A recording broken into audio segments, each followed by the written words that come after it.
Barbox Brothers Co. by Charles Dickens.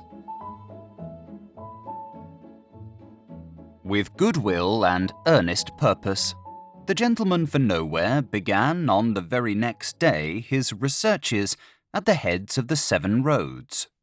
The results of his researches, as he and Phoebe afterward set them down in fair writing, hold their due places in this veracious chronicle, but they occupied a much longer time in the getting together than they ever will in the perusal, and this is probably the case with most reading matter, except when it is of that highly beneficial kind for posterity, which is thrown off in a few moments of leisure by the superior poetic geniuses who scorn to take prose pains.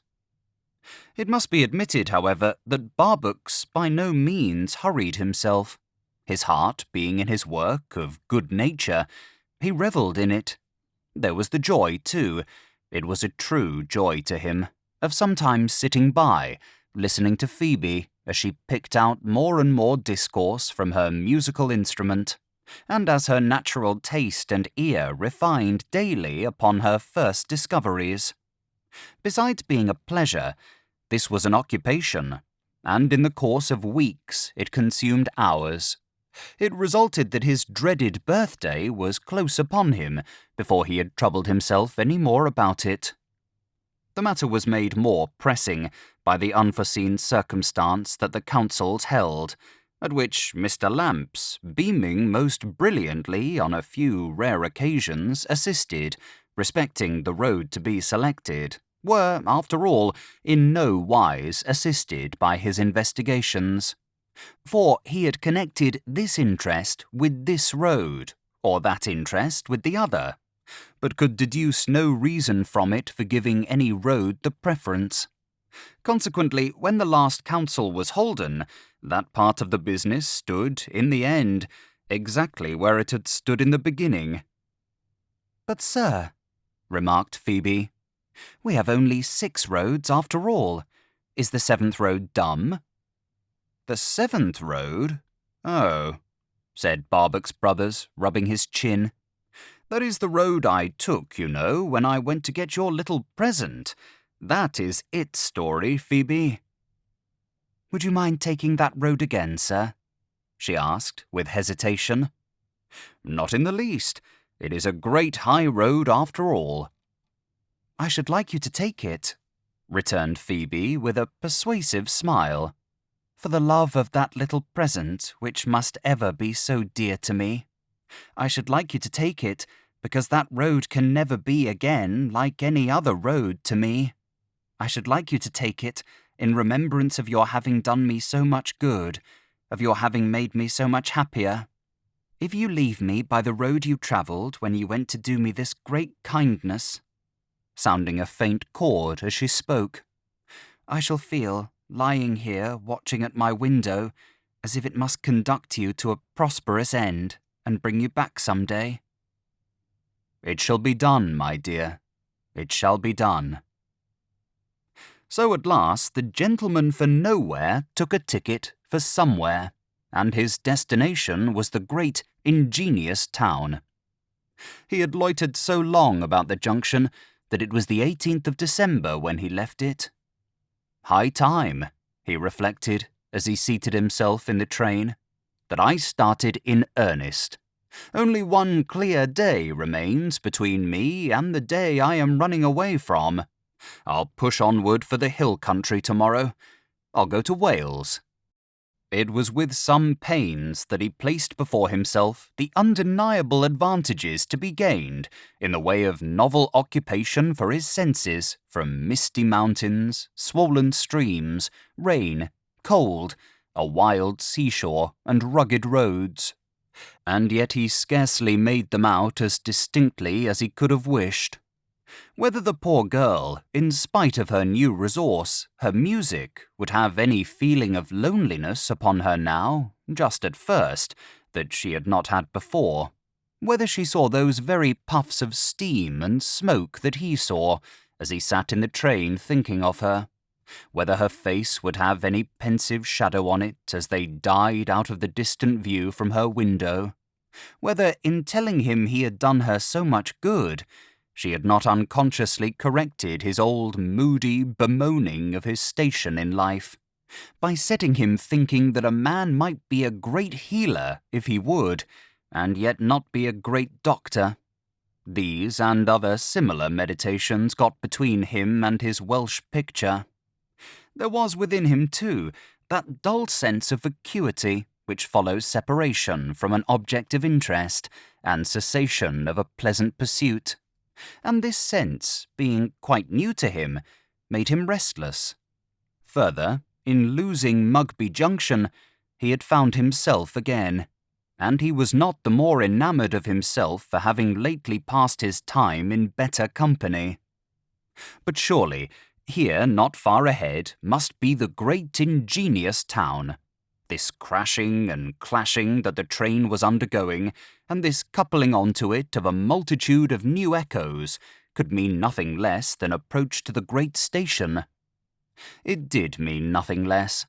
After some stormy flashes of town lightning in the way of swift revelations of red brick blocks of houses, high red brick chimney shafts, vistas of red brick railway arches, tongues of fire, blots of smoke, valleys of canal, and hills of coal, there came the thundering in at the journey's end.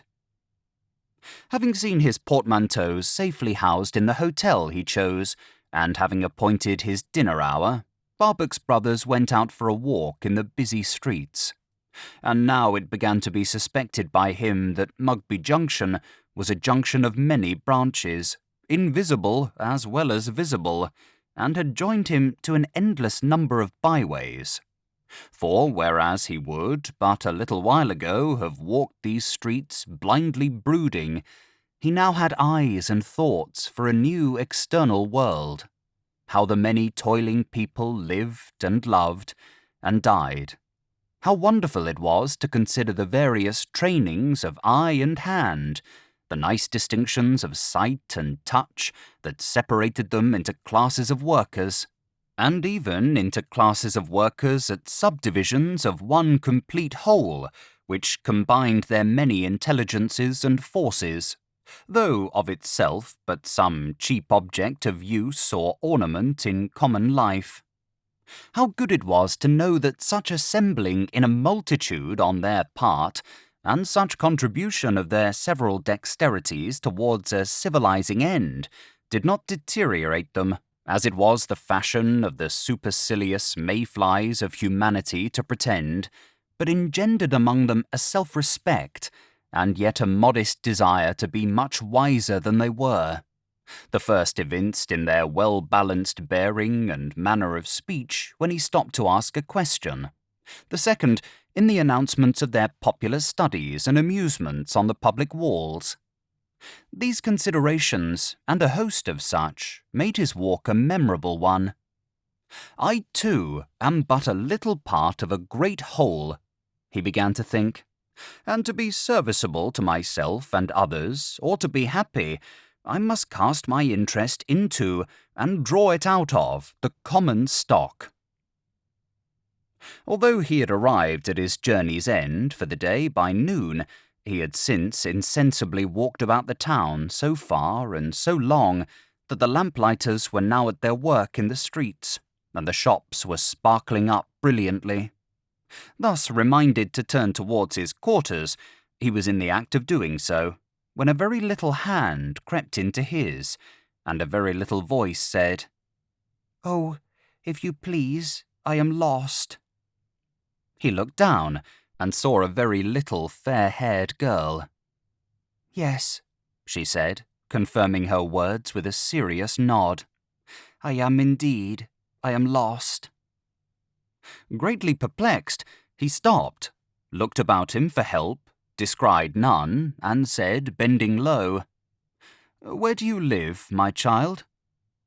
"I don't know where I live," she returned. "I am lost."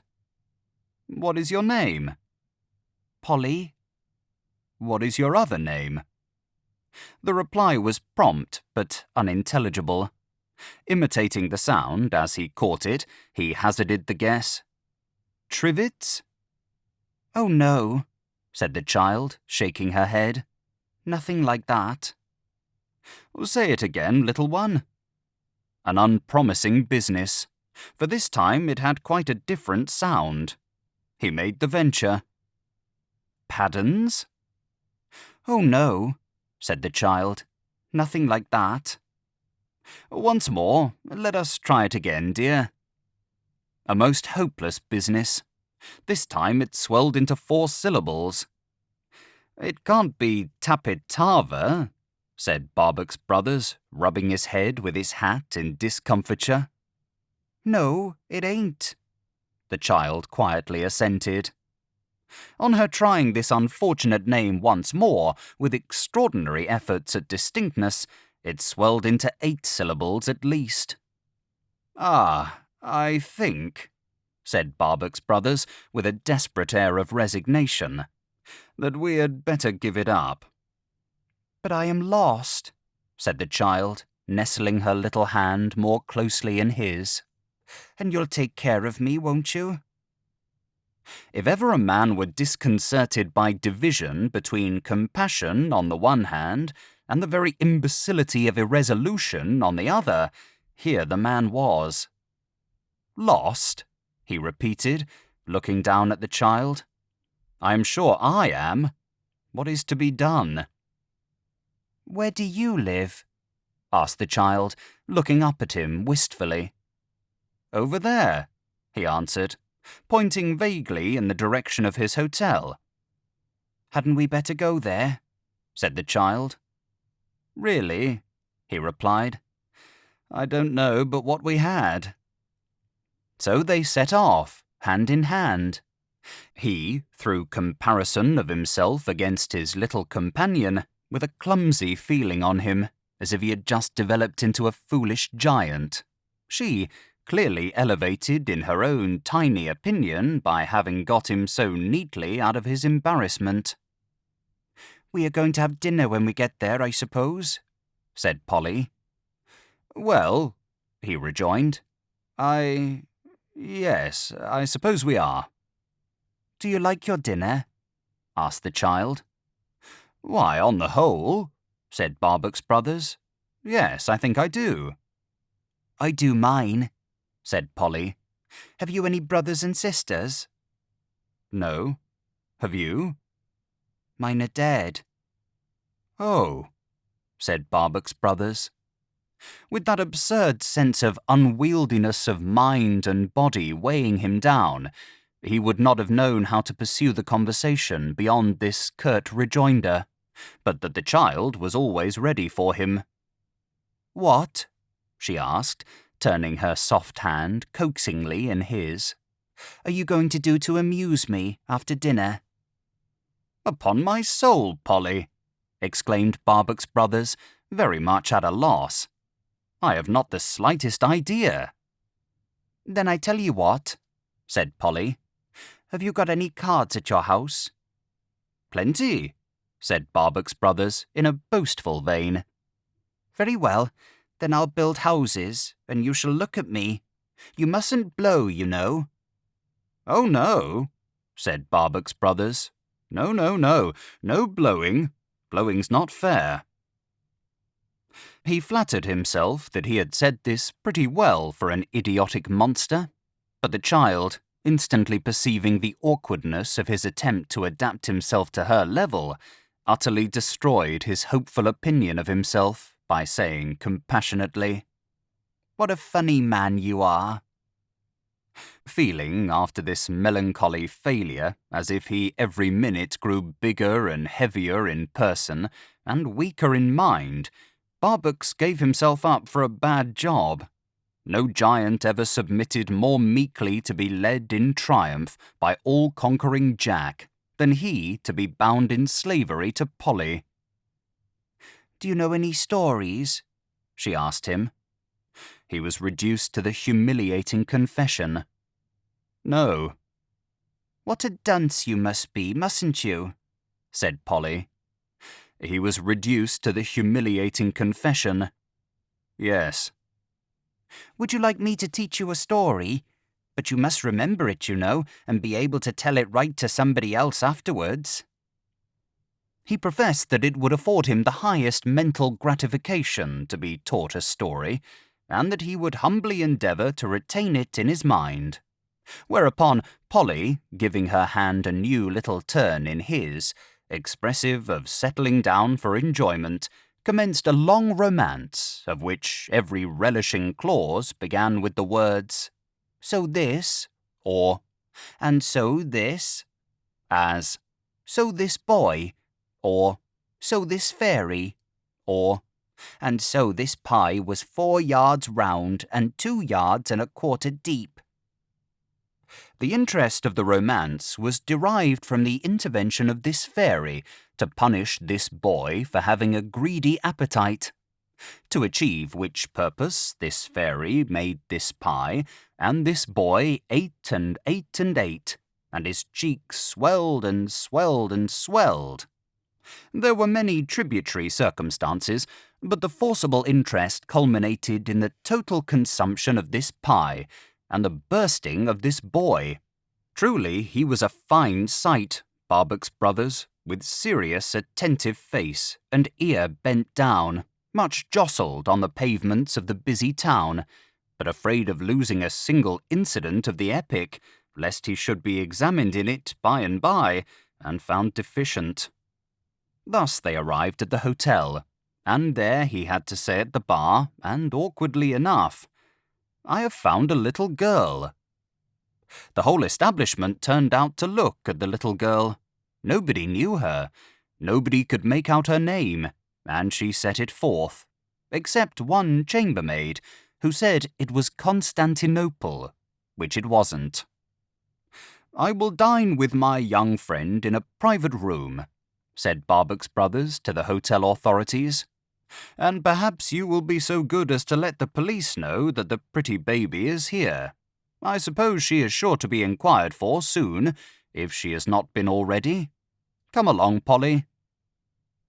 Perfectly at ease and peace, Polly came along, but finding the stairs rather stiff work, was carried up by Barbox Brothers. The dinner was a most transcendent success, and the Barbox sheepishness, under Polly's directions how to mince her meat for her, and how to diffuse gravy over the plate with a liberal and equal hand, was another fine sight. "And now," said Polly, "while we are at dinner, you be good and tell me that story I taught you." With the tremors of a civil service examination on him, and very uncertain indeed, not only as to the epoch at which the pie appeared in history, but also as to the measurements of that indispensable fact, Barbox Brothers made a shaky beginning, but under encouragement did very fairly. There was a want of breadth observable in his rendering of the cheeks, as well as the appetite of the boy, and there was a certain tameness in his fairy, referable to an undercurrent of desire to account for her. Still, as the first lumbering performance of a good-humoured monster, it passed muster. "I told you to be good," said Polly, "and you are good, ain't you?" "I hope so," replied Barbox Brothers. Such was his deference that Polly, elevated on a platform of sofa cushions in a chair at his right hand, encouraged him with a pat or two on the face from the greasy bowl of her spoon, and even with a gracious kiss. In getting on her feet upon her chair, however, to give him this last reward, she toppled forward among the dishes, and caused him to exclaim, as he effected her rescue, "Gracious angels! Phew! I thought we were in the fire, Polly." "What a coward you are, ain't you?" said Polly, when replaced. "Yes, I am rather nervous," he replied. "Phew! Don't, Polly. Don't flourish your spoon, or you'll go over sideways. Don't tilt up your legs when you laugh, Polly, or you'll go over backwards. Phew! Polly, Polly, Polly," said Barbox Brothers, nearly succumbing to despair. "We are environed with dangers." Indeed, he could descry no security from the pitfalls that were yawning for Polly. but in proposing to her after dinner to sit upon a low stool. "I will if you will," said Polly. So, as peace of mind should go before all, he begged the waiter to wheel aside the table, bring a pack of cards, a couple of footstools and a screen, and close in Polly and himself before the fire, as it were in a snug room within the room. Then finest sight of all was Barbox Brothers on his footstool with a pint decanter on the rug, contemplating Polly as she built successfully and growing blue in the face with holding his breath, lest he should blow the house down. "How you stare, don't you?" said Polly in a houseless pause.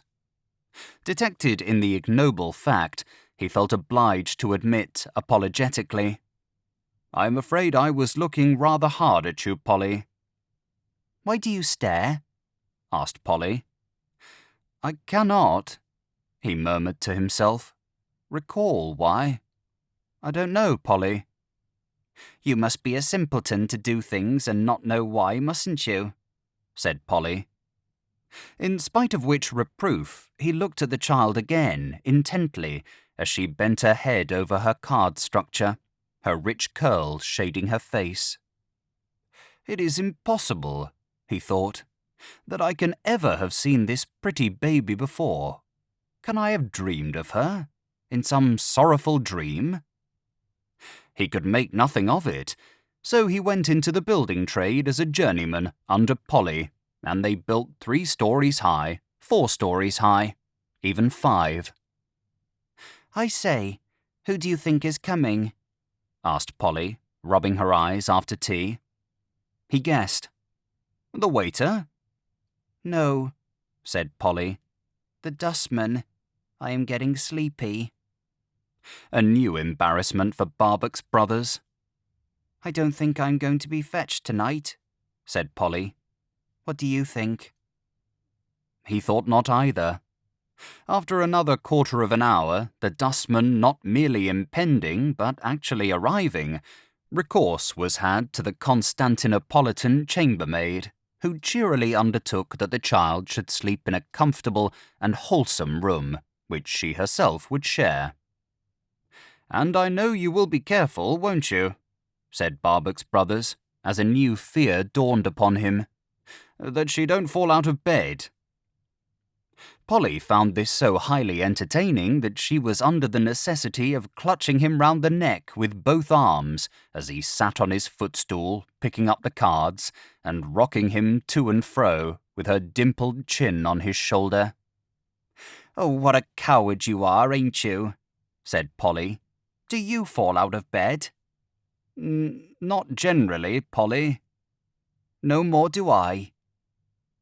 With that, Polly gave him a reassuring hug or two to keep him going, and then giving that confiding mite of a hand of hers to be swallowed up in the hand of the Constantinopolitan chambermaid, trotted off, chattering, without a vestige of anxiety.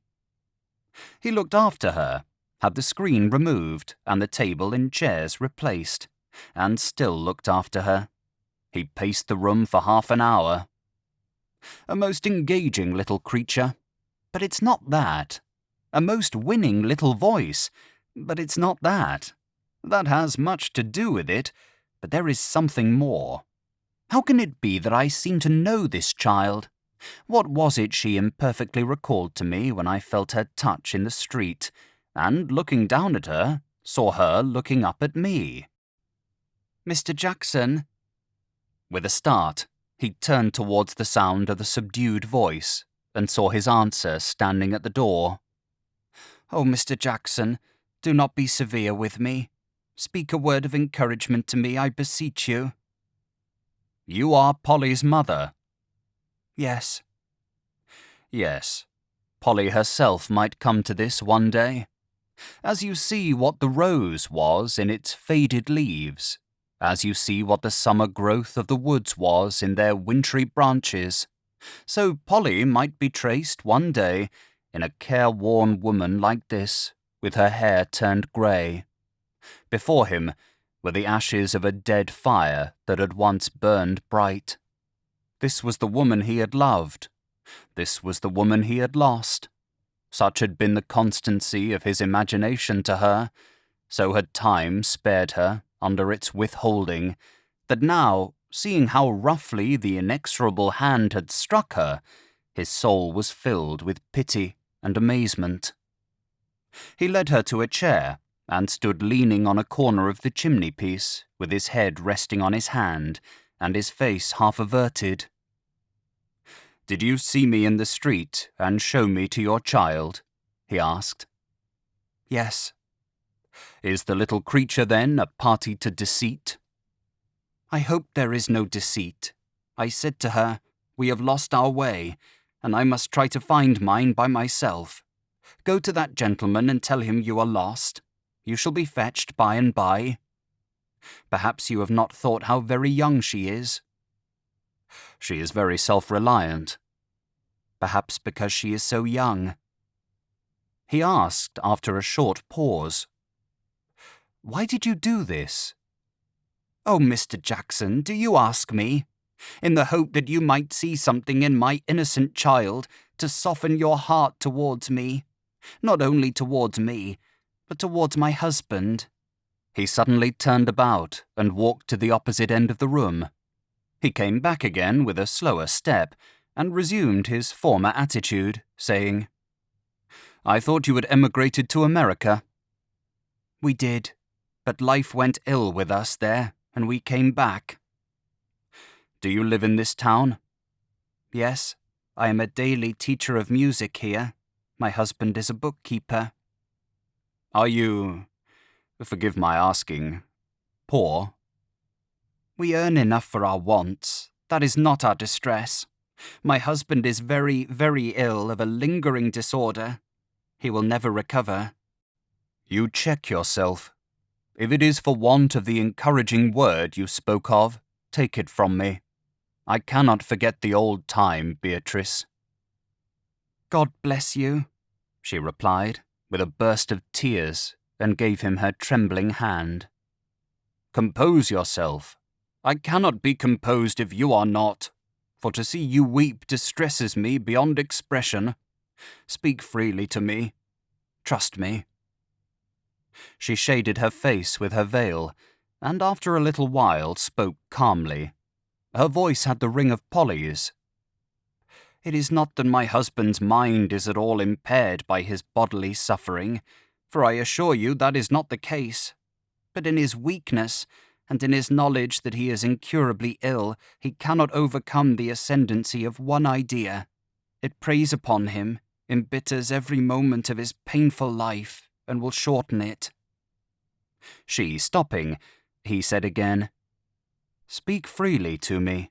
Trust me." "We have had 5 children before this, darling, and they all lie in their little graves. He believes that they have withered away under a curse, and that it will blight this child like the rest." "Under what curse?" "Both I and he have it on our conscience that we tried you very heavily, and I do not know but that, if I were as ill as he, I might suffer in my mind as he does. This is the constant burden. I believe, Beatrice, I was the only friend that Mr. Jackson ever cared to make, though I was so much his junior. The more influence he acquired in the business, the higher he advanced me, and I was alone in his private confidence. I came between him and you, and I took you from him. We were both secret, and the blow fell when he was wholly unprepared. The anguish it caused a man so compressed must have been terrible, the wrath it awakened inappeasable. So a curse came to be invoked on our poor, pretty little flowers, and they fall." "And you, Beatrice?" he asked, when she had ceased to speak, and there had been a silence afterwards. "How say you?" "Until within these few weeks I was afraid of you, and I believed that you would never, never forgive." "Until within these few weeks," he repeated. "Have you changed your opinion of me within these few weeks?" "Yes." "For what reason?" "I was getting some pieces of music in a shop in this town when, to my terror, you came in. As I veiled my face and stood in the dark end of the shop, I heard you explain that you wanted a musical instrument for a bedridden girl. Your voice and manner were so softened, you showed such interest in its selection, you took it away yourself with so much tenderness of care and pleasure, that I knew you were a man with a most gentle heart. Oh, Mr. Jackson, if you could have felt the refreshing rain of tears that followed for me. Was Phoebe playing at that moment on her distant couch? He seemed to hear her. I inquired in the shop where you lived, but could get no information. As I had heard you say that you were going back by the next train, but you did not say where, I resolved to visit the station at about that time of day as often as I could, between my lessons, on the chance of seeing you again. I have been there very often, but saw you no more until today. You were meditating as you walked the street, but the calm expression of your face emboldened me to send my child to you.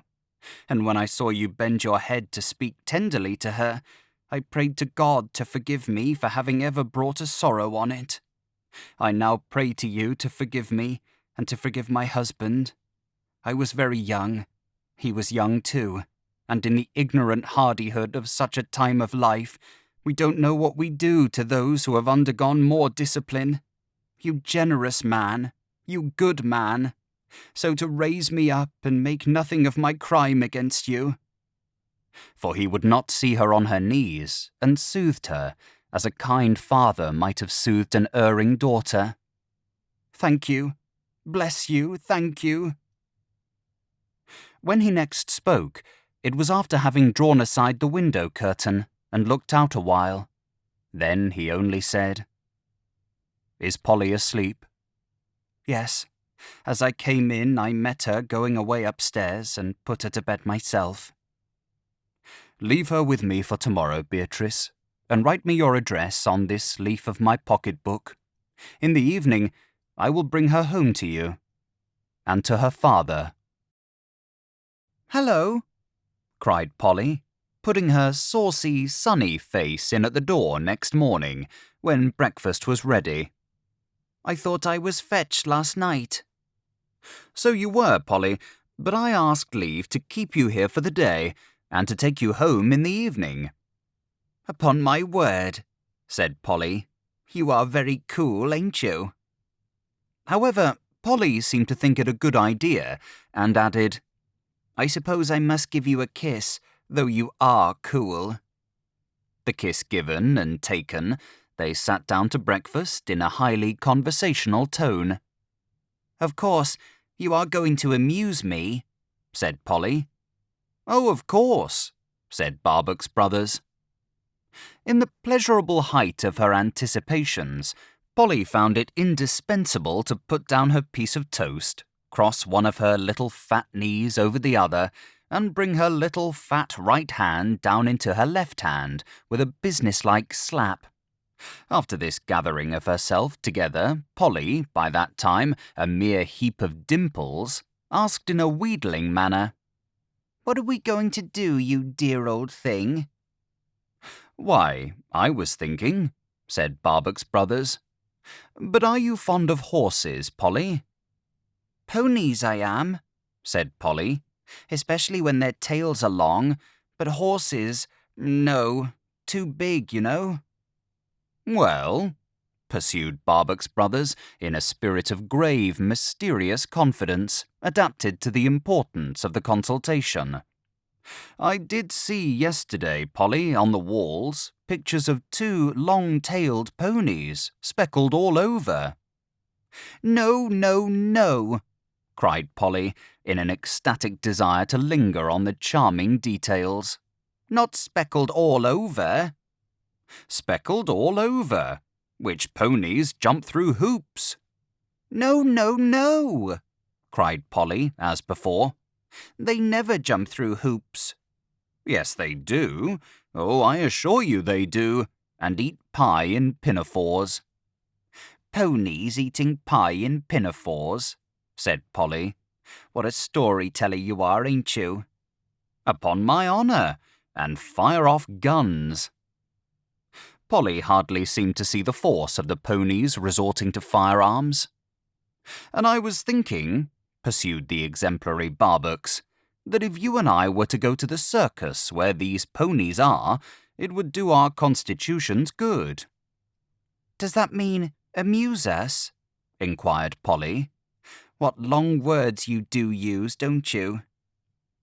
Apologetic for having wandered out of his depth, he replied, "That means amuse us. That is exactly what it means.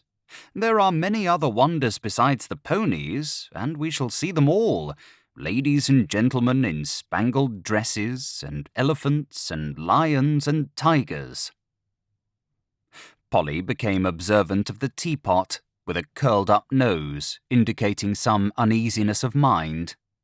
"They never get out, of course," she remarked as a mere truism. "The elephants and lions and tigers? Oh dear, no." "Oh dear, no," said Polly. "And of course nobody's afraid of the ponies shooting anybody." "Not the least in the world." No, not the least in the world," said Polly. "I was also thinking," proceeded Barbox, "that if we were to look in at the toy shop to choose a doll—" "Not dressed?" cried Polly, with a clap of her hands. "No, not dressed." "Full dressed, together with a house, and all things necessary for housekeeping." Polly gave a little scream and seemed in danger of falling into a swoon of bliss. "What a darling you are!" she languidly exclaimed, leaning back in her chair. "Come and be hugged, or I must come and hug you." This resplendent programme was carried into execution with the utmost rigour of the law, it being essential to make the purchase of the doll its first feature, or that lady would have lost the ponies. The toy shop expedition took precedence. Polly in the magic warehouse, with a doll as large as herself under each arm, and a neat assortment of some 20 more on view upon the counter, did indeed present a spectacle of indecision, not quite compatible with unalloyed happiness, but the light cloud passed. The lovely specimen oftenest chosen, oftenest rejected, and finally abided by, was of Circassian descent, possessing as much boldness of beauty as was reconcilable with extreme feebleness of mouth, and combining a sky-blue silk pelisse with rose-coloured satin trousers and a black velvet hat, which this fair stranger to our northern shores would seem to have founded on the portraits of the late Duchess of Kent. The name this distinguished foreigner brought with her from beneath the glowing skies of a sunny clime was, on Polly's authority, Miss Maluka, and the costly nature of her outfit as a housekeeper from the Barbox coffers may be inferred from the two facts that her silver teaspoons were as large as her kitchen poker, and that the proportions of her watch exceeded those of her frying pan. Miss Maluka was graciously pleased to express her entire approbation of the circus, and so was Polly, for the ponies were speckled, and brought down nobody when they fired, and the savagery of the wild beasts appeared to be mere smoke, which article, in fact, they did produce in large quantities from their insides.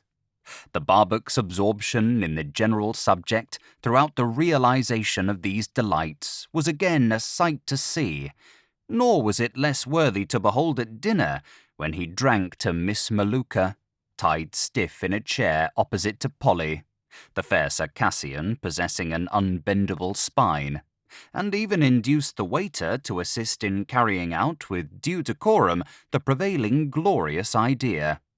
To wind up, there came the agreeable fever of getting Miss Maluka and all her wardrobe and rich possessions into a fly with Polly, to be taken home.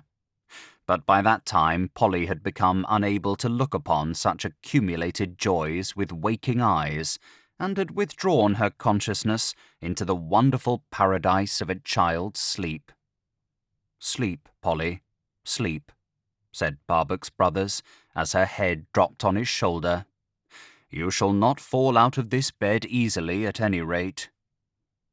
What rustling piece of paper he took from his pocket and carefully folded into the bosom of Polly's frock shall not be mentioned.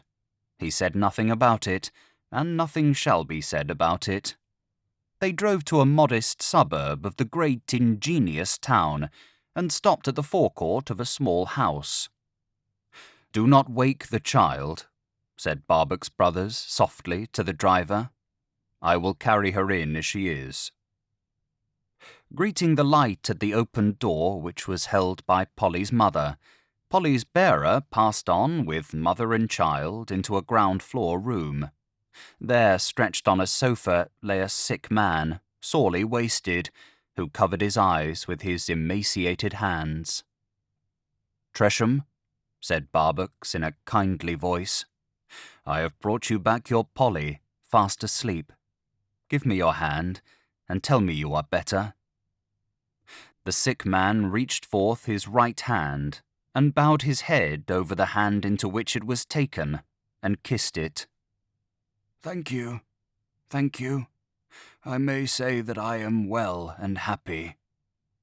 "That's brave," said Barbox. "Tresham, I have a fancy. Can you make room for me beside you here?" He sat down on the sofa as he said words, cherishing the plump, peachy cheek that lay uppermost on his shoulder. "I have a fancy, Tresham. I am getting quite an old fellow now, you know, and old fellows may take fancies into their heads sometimes, to give up Polly, having found her, to no one but you. Will you take her from me?" As the father held out his arms for the child, each of the two men looked steadily at the other. "She is very dear to you, Tresham." "Unutterably dear." "God bless her.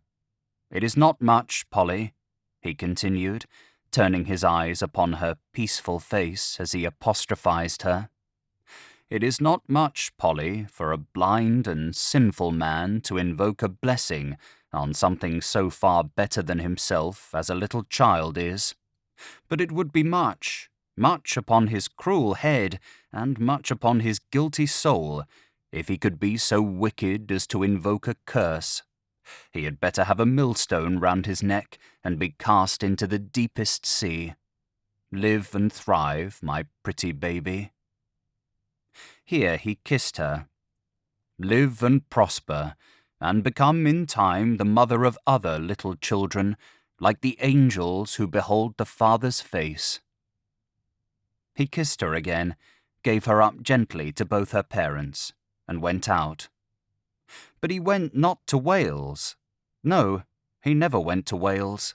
He went straight away for another stroll about the town, and he looked in upon the people at their work, and at their play, here, there, everywhere, and where not.